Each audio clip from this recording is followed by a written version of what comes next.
That's all I have for you. I'm Addison Smith. As always, thank you so much for tuning in. I'll see you tomorrow. Good evening. Thanks for joining us for Real America with Dan Ball tonight, folks. We greatly appreciate you trusting us with your time.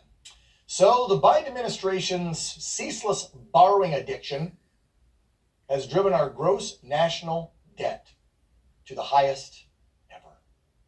$31 trillion for the first time. This is amid, of course, 41-year high inflation, rising interest rates like every other quarter, every quarter, and of course, fears of a looming recession, while some experts say we're already in one. But don't tell that to the Biden regime, as they literally just either are plucking money from trees or printing it in Joe's mom's basement. I'm not quite sure where this cash is coming from. We don't have it to spend. The milestone comes as the Federal Reserve continues to hike interest rates to try and fight this inflation, and as the government borrows money to finance tax cuts, even as it sends billions of our dollars over to Ukraine. Yeah, 67 billion, I believe, is the total now, folks. And while Biden has touted his administration's deficit reduction efforts this year, and recently signed the so-called Inflation Reduction Act, which does nothing, as he claims it does, to attempt to tame the high prices. No, it does not. Economists say that the latest debt numbers are massive cause for concern. That's putting it mildly, isn't it, economists? So here's a question for you. When your country is struggling, when your national debt is soaring, when you've got the highest the highest inflation in 4 decades, interest rates skyrocketing, gas prices are going to shoot up real soon. We'll get to that a little bit later in the show. What do you do as an alleged commander-in-chief? You give more money to Ukraine. You spend more money overseas. You don't do anything to fix the problems at home. That's what you do. Biden just announced a new $625 million security assistance package for Ukraine yesterday. Didn't they just do $12 billion last week? This will include more weapons, more ammunition, and more military equipment. This is the U.S.'s first military aid package to Ukraine since Russia took the big step of annexing 4 regions of that country. The package will include some rocket launchers and other crucial key military type equipment that should help Ukraine win this. Yeah, that's all not true either. We've already had experts on this program to tell you exactly what's happening in Ukraine and with Russia. And don't believe the hype that Ukraine is winning this thing, Russia's running away scared, and it'll be over soon because Ukraine. No. Don't believe CNN. The U.S. has now sent Ukraine more than $16.8 billion in aid since the start of the Russian invasion. That's just for, you have military aid and then you have the civilian aid. Totaling, it's like $67 billion. Now we got to worry about a potential nuclear war because Russia's talking about that. As we continue to aid Ukraine in that war, the war we should not be involved in, what are the ramifications? Let's look at some headlines, shall we? Bank of America analysts issued a report warning that America's military support for Ukraine in the conflict with Russia has pushed the United States military stockpiles to dangerously low levels not seen for decades. Did you hear that one? Decades. And as our weapons stock hit dangerously low levels, Russia, again, threatening to use nukes in Ukraine, but also, they've said even elsewhere, if they're pushed to do so. And why not? The Biden regime has said, if he uses nukes in Ukraine, we will use nukes on Russia. That's World War III language. Why isn't anybody freaking out? A military train that belongs to the forces responsible for Russia's nuclear arsenal, get this, has been spotted moving towards the front lines in Ukraine. This while Moscow has said to have deployed the world's largest nuclear submarine capable of carrying what they call apocalypse drones, which could, again, drop nukes. Now, this armored personnel carrier reportedly belongs to their secretive 12th Main Directorate. It's a part of the Russian Ministry of Defense. Again, this is a large train, if you will, that can deliver a huge amount of their nuclear arsenal. Then you put on top of it the sub. things are getting serious. Meanwhile, NATO warned its member states, including the U.S., that Russia's nuclear submarine has left its base in the Arctic Circle. Again, it's capable of carrying doomsday torpedoes, drones with nukes, and everything else. Scary, scary times. That's just one location. You ready? Because it seems like all hell's breaking loose across the globe. Earlier today, we're told Taiwan's defense minister said that the island will respond to incursions into its airspace by Chinese warplanes and drones. What does that mean?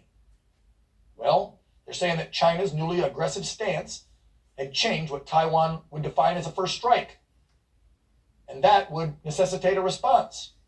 China stepped up its military exercises. They've fired missiles into waters right next door to Taiwan. They've sent warplanes across the dividing line in the Taiwanese Strait in response to an August visit, of course, by Nancy Pelosi. The list goes on and on. Ramping up over there, too.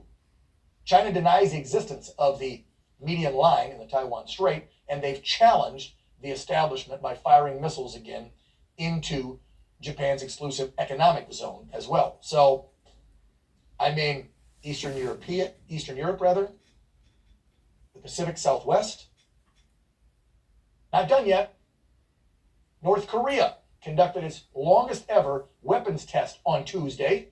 A nuclear-capable ballistic missile flew over Japan.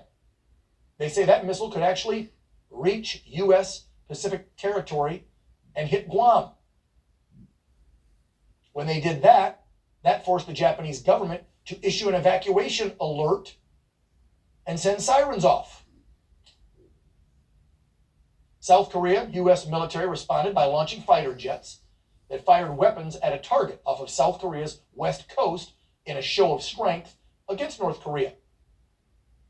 We're told that that missile was launched most likely to demonstrate that they're fully capable of launching and following through with the threats they've made against other foreign countries like us.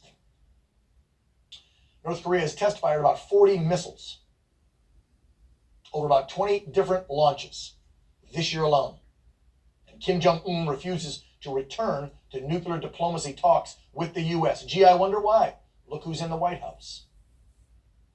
So I'm sorry to set up all that doomsday around the globe, but it's factual. It's the truth, and it's what's happening in our world today. You didn't hear me talking about any of that 2 years ago under the Trump administration, did you? Our first guest tonight is a Green Beret veteran and a delegate for the 30th District in the Virginia House of Delegates. I want to welcome back to the program our pal, Nick Freitas. Nick, how about it, man? I mean, the world, I don't want to oversell this, but the world's on fire. I didn't even get to the Middle East and Iran. I stopped in the Pacific Southwest after talking about Europe as well, Eastern Europe. I mean, we can go there. And then our military supplies are depleted, not to mention Joe's using the oil reserve, which is supposed to be for the military. You're a vet. What do you think about all this? Well, I think it's a demonstration of the incompetence of this administration with respect to foreign policy that really became evident with the pullout in Afghanistan. Yeah. Because that was not simply, I mean, there was a lot of us that agreed with the idea of pulling U.S. troops home from Afghanistan. Sure. But the manner in which he did it, and the rank incompetence that was on display, just from a tactical, strategic, and logistical standpoint, was absolutely absurd. And it sent the message to pretty much all of our enemies, whether it be in North Korea, whether it be in Russia, whether it be in China, that essentially this administration did not have the capacity to make sound strategic decisions with respect to defense and U.S. foreign policy. Not to mention the fact that with everything central banks have been doing over the last several years, we're in a position where it's difficult to maintain the most powerful military in the world, which I think is absolutely necessary in order to maintain U.S. security and world security. Mm-hmm. It's hard to do that if you're inflating your currency and then the government keeps throwing out these so-called stimulus checks at the same time, just exacerbating the entire problem. And so I think that the various countries that want to challenge us for either regional supremacy or for global supremacy, they all see this as their opportunity to make gains and to get concessions. North Korea knows they're not going to achieve a whole lot by what they're doing, but they can definitely get paid off to sit down and be quiet. And they're willing to leverage their military power and their willingness to be aggressive against an administration that they see as being weak. Yeah, I couldn't say it better myself, Nick. I mean, that's exactly, you don't have to be a military strategic great mind to understand that enemies and foes watch what's going on with the U.S. They always do. They always will. They always have. And the minute you get a weak leader in, I mean, it's only been, 19 months? And all this has been erupting just this year. And we didn't see any of that for 4 years under Trump. Only one thing changed. Well, the person sitting at 1600 Pennsylvania Avenue. I mean, the old statement was, walk softly and carry a big stick. Now we're fumbling over our words and we're carrying nothing. Right. And what's amazing is that if you look at the one area where the United States is attempting to flex its military prowess, which is over in Ukraine, and the way that we're doing that is through massively financing the Ukrainian government in their effort. I just want to say this: I don't like Putin. Right? I think Putin is aggressive. I think he's dictatorial. He's a bad guy. Murderer. That doesn't mean the Ukrainian government is not corrupt. No, but here's the real issue that I have with all this. The New York Times did an article. We can throw it up. I don't know if we have it available, so I'm throwing stuff out. But was it 14? New York Times literally said that they were the most corrupt government in Europe. Well, and here's what I don't understand. Let's assume for a minute. Let's assume for a minute that you want to support Ukraine kicking out the Russians. Okay, I can understand that. Here's what I don't understand. Why is it that the United States is spending, this is back like August numbers, forget now it's even more. Why is it the United States is doing like 25 times more in military, financial, and humanitarian aid than Germany? Germany's not poor, it's the fourth largest economy in the world. This is their neck of the woods. Why is it that we're doing more than pretty much every single European country combined? Like, how is that reasonable, especially when a lot of these governments in Europe are constantly complaining about the United States being a military hegemon and always trying to use its military prowess in order to bully other people? Yeah, so okay, if you believe that, why is it that all of a sudden, hey, I got an idea. Why don't you guys provide for greater security both for your own countries and for the region instead of relying on the United States where you are constantly... Again, I don't want to hear about people wanting to fight the war in Ukraine to the last drop of American blood, right? Let's let Europe stand up and actually provide for its own security. There's no need to. And Nick, you know what pisses me off? Sorry, folks. Is he's going to get us into a major conflict during his presidency, and we're going to lose brave boys and girls, and that really gets under my skin because, as you just said, there's no need to put boots on the ground. As a matter of fact, if Joe were smart, which we know he's not, he would grab the European Union and they would give calls to both Zelensky and Putin and say, we're pulling all money. But also, that doesn't mean you get to walk right in, Putin, because if we pull back, we'll come after you. You two get to the bargaining table. Stop funding this war. It will only continue for months and more years if you don't stop funding it now and demand both sides get to the damn bargaining table. I haven't heard anybody say that in the EU, and definitely not the Biden regime. Have you? No, and what I think is interesting is that, Germany sat there and mocked President Trump when he said that Germany was far too reliant on Russia for their energy policy. And they sat there and they mocked him, and liberal press in the United States mocked him as a result. Well, now they're figuring out that maybe that has something to do with explaining why Germany hasn't taken a more proactive role in supporting Ukraine. Mm-hmm. Why haven't more European nations taken a more proactive role in supporting Ukraine? I mean, I think it's adorable that everyone wants to put a Ukraine flag in their bio, and that you had a protest where a bunch of French women went around topless painting Ukraine flags on their chest. I'm sure they really appreciate that. But you know what they really appreciate? You being in a capacity to support your own economy, your own military, to support your region against a dictator like Putin. But you decided not to do that. You decided to fund massive welfare states and rely on the United States in order to do it for you. And now you're realizing the punishment for that, the problems with that. And quite frankly, Americans are tired of being denigrated out of one side of their mouth and then being exclusively relied upon for our military and economic strength in order to solve the problems. That's it. You can only kick somebody when they're down so many times. And pretty soon we just got to walk the hell away. Nick, out of time. Nick Freitas, Green Beret vet, delegate 30th District over in Virginia, their House of Delegates. As always, Nick, thank you, brother. Take care. Thank you. Yep.